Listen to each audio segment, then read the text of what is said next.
যোৰহাটৰ প্ৰথমখন উৰণীয়া সেতু যোৰহাটৰ দাসেন পূবমালী চাৰিআলিৰ পৰা আৰম্ভ হৈছে উৰণীয়া সেতুখন। আমি আপোনালোকক দেখুৱাম এখন যোৰহাটৰ প্ৰথমখন উৰণীয়া সেতু ফ্লাইঅভাৰ আমি আপোনালোকক দেখুৱাম। চাওক এই ফ্লাইঅভাৰখন কি ধৰণে সজাই পৰাই তোলা হৈছে আৰু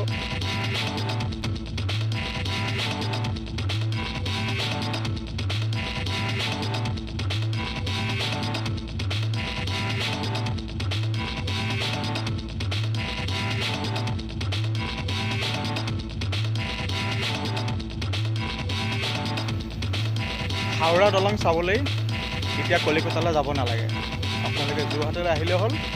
যোৰহাটৰ নআলিত যিখন ফ্লাইঅভাৰ হৈছে তাৰ ওপৰতে ৰেলৱে ট্ৰেকৰ ওপৰত হাওৰা সদৃশ এখন ব্ৰিজ নিৰ্মাণ কৰা হৈছে। অতি সুন্দৰ, দেখিবলৈ বৰ ধুনীয়া হৈছে।